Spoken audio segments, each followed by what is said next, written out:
Welcome. My name is Sheletta Brundidge. Most folks know me as Minnesota's Autism Mom.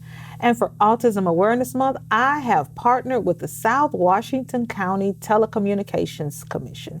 Now, this is part of a 4-part series that we are doing to create acceptance for children and adults diagnosed on the spectrum.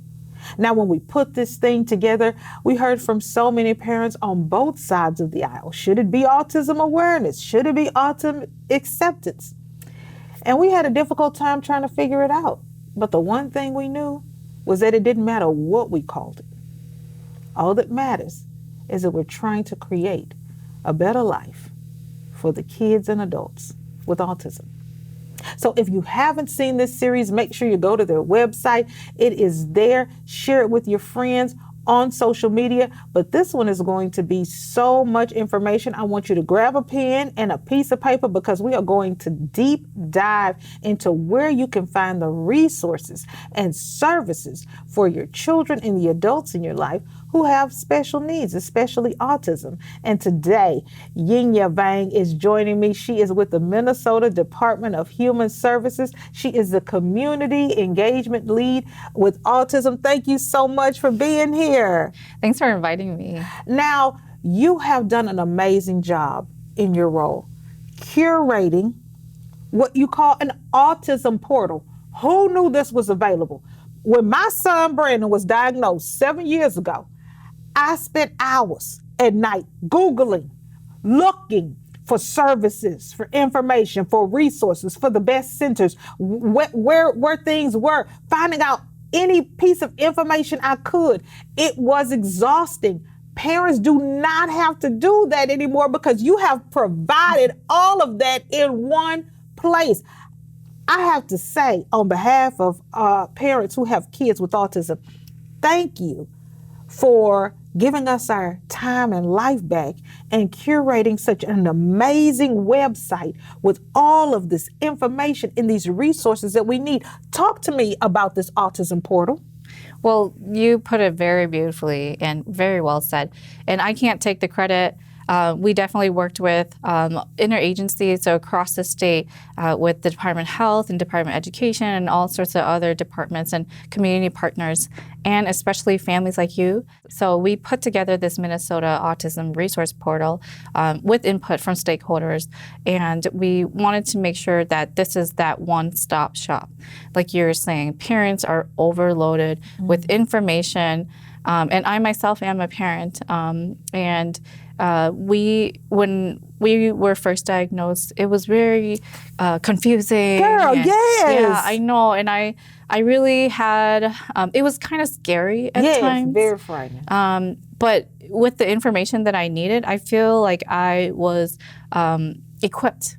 And made better choices. Yes. Informed choices. Yeah. So the Minnesota Autism Resource Portal really is just that. And we actually are giving it a facelift. We're going to make sure that it is better accessible, easier navigated. And I know that some folks are telling us that still on this portal, we have so much information and how do you navigate it? And so we do have presentations that we do to make sure that families and people who use it, such as caseworkers, know how to use it. But on this website, we talk about what is autism and how do you understand autism. We have resources for advocacy and also legal help if families need that. We have links to other outside resources and things that we put on there. We have fun things. We put sensory-friendly events from across the state. Anybody who want to use our portal calendar, if you want to submit an event that you're doing that is sensory friendly or is for the autism community, you can submit a request and we'll put it on our calendar so that families who are using this website can see it as well and join you. And we also have all sorts of resources. We have specific flyers that we make or pamphlets that you can order to you or to a school, and you can order however many copies that you want.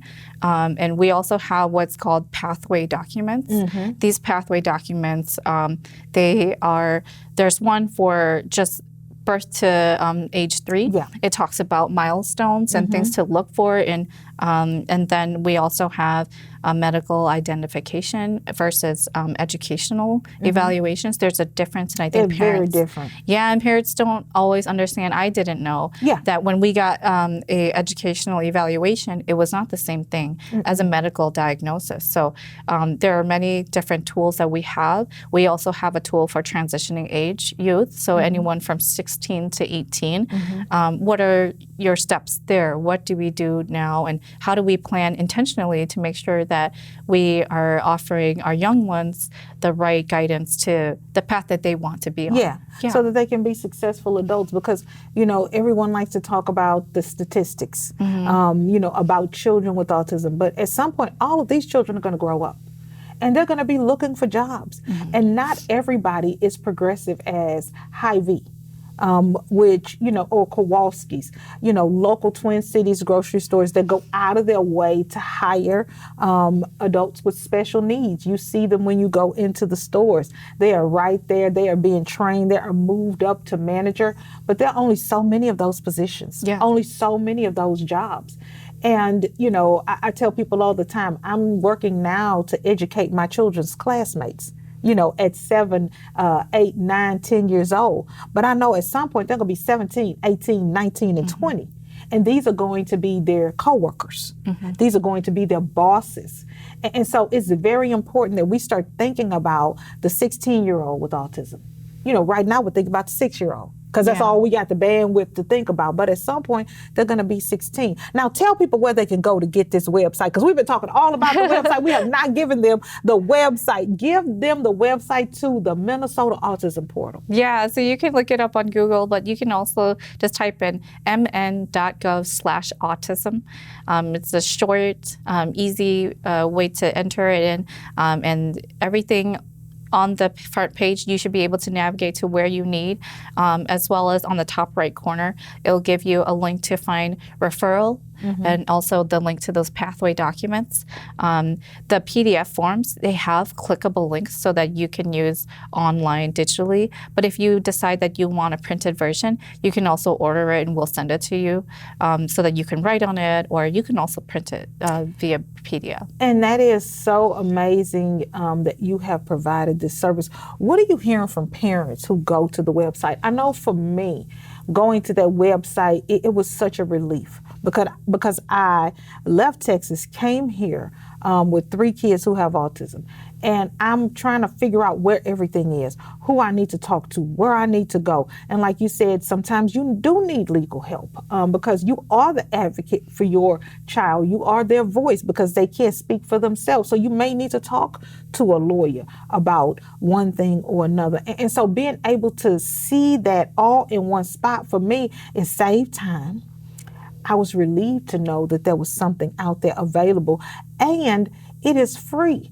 A lot of times you go to these things and there is a paywall, or, you know, somebody wants you to come in their office and then you have to pay a fee for a consultation. But this is all there and available for free.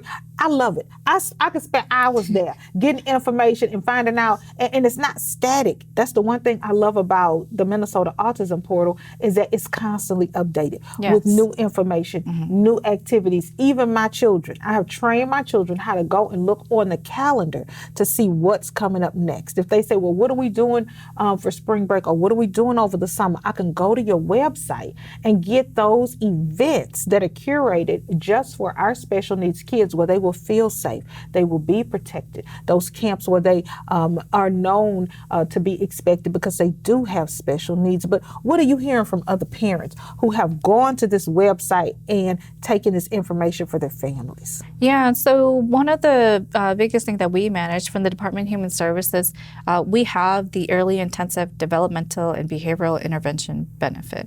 It's basically a medical benefit that pays for all of the medical expenses that a family with a child diagnosed with autism from birth to age 21, we pay for those intensive services that they need.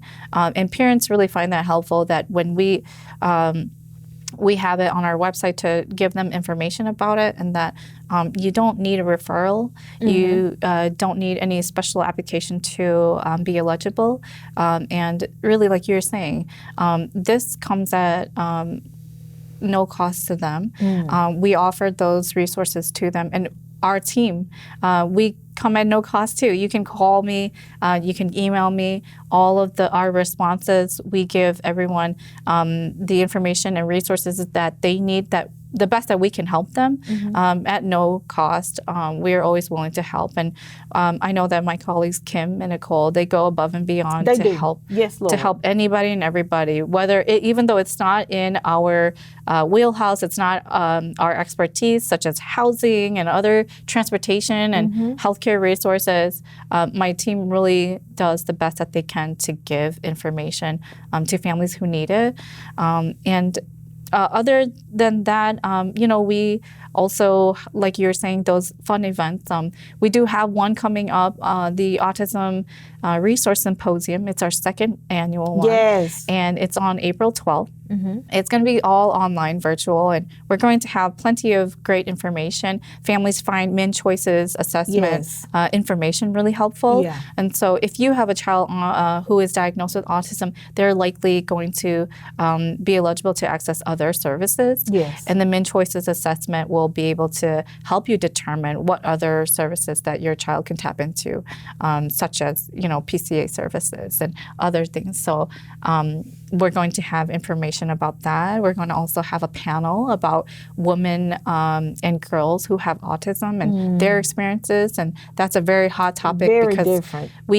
We still need to shed more light on that, and we need to talk more about it because when we think about autism, I think most of the studies have been on boys. Oh, little white boys. That's it. Yes, definitely. Yeah, and I was just talking in another segment of this 4-part series about how, my daughter Cameron, she was nonverbal, and the teacher was like, she just got a bad attitude. And then the other kids were not inviting her to play dates and other events and sleepovers and birthday parties.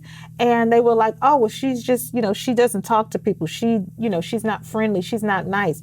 No, she has autism. Social anxiety, especially for girls who are unsure of themselves at this age and, who can't talk and feel shy. And then couple that with an autism diagnosis, it can be detrimental to their confidence.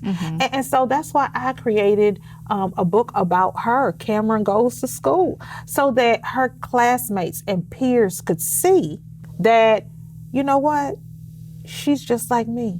She has autism, and this is why she doesn't talk. She doesn't need discipline. She needs a diagnosis. And especially in communities of color, it is so important that they see our children not as a behavioral issue, but, a behavioral opportunity to get them a diagnosis to see if there's a reason behind the outbursts in classroom. And so that's why all of my children's books have my whole family on them, so that people can see that, yes, Black people, brown people, Latino, Asian, Hmong people, those children, yes, they get autism too. They have been diagnosed as well. This may be the reason that they are shy or reserved. This may be the reason why they're crying all day. This may be the reason why they can't get potty trained, why they can't eat solid foods, why they have sensory issues, why they're acting out in class.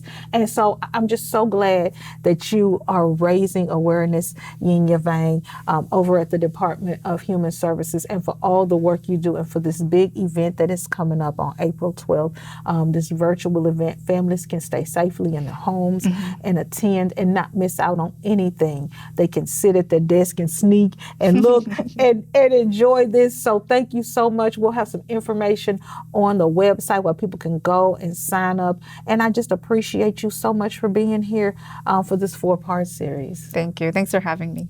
And thank you for everything you do for our families. And thank y'all for being here today. To see more on this amazing series, for additional information about autism, or to find out how you can sign up for this panel on April 12th, go to swctc.org/autism. Thank you for joining us.